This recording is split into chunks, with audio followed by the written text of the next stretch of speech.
Hey everybody, it's Dale Jr. and here we are for Ask Junior on this Tuesday, and I've got Amy with me, my wife. I thought it'd be fun for her to sit in on Ask Junior. We talked a little bit about our Easter vacation. We talked about the Xfinity and the Cup race and a lot going on there. Looking forward to the questions you guys have for us today, so let's get started. Yes, first question coming from Jordan. It is the 24 years ago today to your first Cup Series win. Wow. What do you, I guess, just what comes to mind when you hear that? What do you remember about the day? Well, I remember a lot of tiny things, but I about busted my ass one time on the outside of Ricky Rudd. I think I was putting him a lap down in turn 2. I don't know why that stands out to me, but I was leading the race by half a straightaway or something, and about wrecked. We had a really, really soft left front spring in that car, and a really big sway bar, and so it was all to pin the left front and do some work aero wise. And so when the race started, or when we're getting ready to start the race, I was talking to Tony Jr. and I was like, "Dang man, I'm a little nervous about that left front spring. That's just not a lot of spring. I can't imagine that's going to work." And he's like, He's all confident because they had scienced it out and were ready and confident. And man, the setup of the car was the difference maker, and sort of going in that left front soft big sway bar setup that would dominate the series over the next several years. We were one of the first teams or early teams to start picking up on that. This is one thing that I don't think gets talked about enough. I brought it up a few times. So where we had a pit stop, I don't know when, with several laps to go, and we come down pit road, that's our final stop, right? But it was we had enough laps left in the race that if a yellow came out later, we would all probably come back down and get tires. Luckily, the yellow didn't come out, but we're running along, and I'm racing like hell, and cross the finish line, win the race. Get off the gas, go through turn 1 and 2, coming down the back straightaway, slowing down, get ready to come to pit road, right? And just out of my mind, thrilled, happy, can't believe this is happening.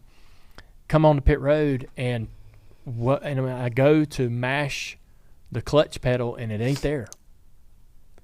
The clutch pedal broke and was in the floor. And so, sometime during the last, 60 or 80 laps, it worked. It was there when I came down pit road for the last stop, but sometime between that and the end of the race, it fell into the floorboard and was not going to work. And so I went to mash it in my foot. There was nothing there, and I was like, holy shit. I looked down there, and the pedal was gone. And I was like, man, I am glad that I didn't have to use the clutch, right, to come down pit road, get in my pit stall or anything like that, or accelerate out of my pit stall. We'd have lost the lead. We'd have not gotten off pit road good, and so we'd have probably not won that race without a doubt. Do you have any idea when it happened? No. Yeah. Not the last time you used it. It probably broke off. The last time I used it was coming off pit road for the last pit stop. Okay. And so I guess the vibration, something it didn't like about, I don't know how it fell out or how it broke, but it was completely foobar. And so, yeah. And so that, I always think about that. And, just always fun to see. Always fun to see. This is what I love about social media, man. I'll see that post today. Mm-hmm. Somebody will post it, a fan or NASCAR handler or somebody. And I love that, I always love going back and watching races and remembering moments and reminding myself about what I was involved in and things I was a part of.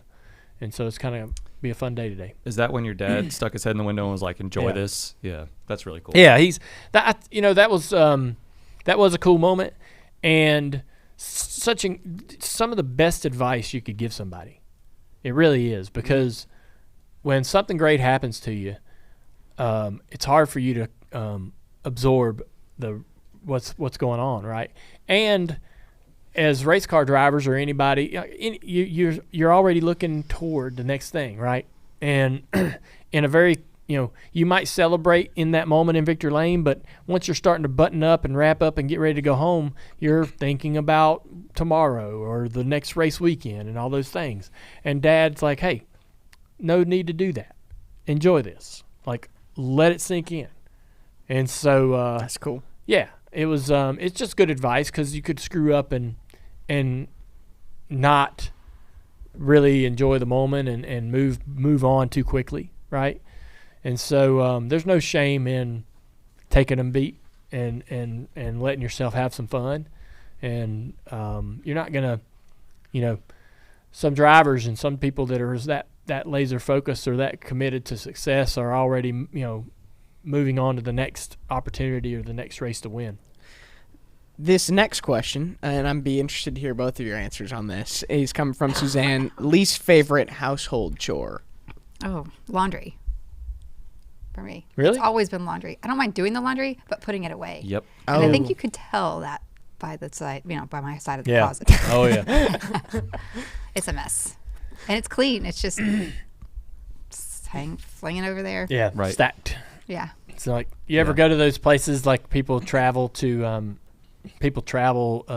or like when we went to, went down this long trail on our trip to Hawaii when we were on our honeymoon, and we go out to this beach. It took like it was like a 2-mile walk to get there, and they stack them stones. People stack stones. That's Amy's closet. Yeah. I I keep did- hoping his OCD-ness will someday get in there and help me put it away. Me? I don't know where this stuff goes. Yeah, you do?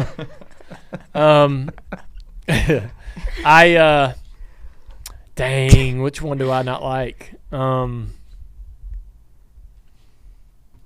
I hate doing the dishes, but I don't. It's probably not the one I hate the most. Probably feeding the dogs. I don't know. I mean, What is your list? You got like 4 things. yeah, I don't have a whole lot. I feel like feeding the dogs would be easy, wouldn't it? Feeding the dogs is easy. It's just a new task that he's tasked now with remembering. So that's probably why he yeah. doesn't like it. No. The dishes is always, it's not fun, but I can't stand having dirty dishes in the sink or like having food sitting out. So like the closet thing doesn't bother me because it's clean stuff and Right. it's not going to create a bug problem. Whereas Yeah. the dishes will. So like I get real annoyed with Dale because I'll have a pan soaking. I've just cooked dinner and he'll just go put his clean plate or his plate he's just used in that soapy, nasty water. And so now I have to fish it out. And that's Yeah. really annoying. Ugh. Yeah. But- I'm with you. That's not what you ask, is it? My least favorite chore is emptying the black tank out and then the gray tank. Touche. That'll make That sense. will be a pain. I'll say this: that will be one thing I don't look forward to is getting the camper back and having to clean it up. Mm-hmm. Right after we've used it, you gotta clean the floor, you gotta wash the outside of it and all that. And Yeah. so that whole process is probably Not going to be not enjoyable. going to be as much fun. This will make sense to all the YouTube people in a bit. Listen to the full show. We got time. Amy, are you still good on time? Sure. We got time for one more question. Any new records for the record player? I know you play. Do you use it very often? My friends at the Danger Summer are coming out with a new record called Gravity. I think that's the name of the album. But I'm a huge fan of those guys, and so they got a new record coming out, so I'll probably buy that. But I'm good. I mean, I have, unless new stuff comes out like that, right, that I want to buy. Red Clay Strays, they just, I think, signed a new record deal, so they'll be probably pumping out some records here over the next couple of years.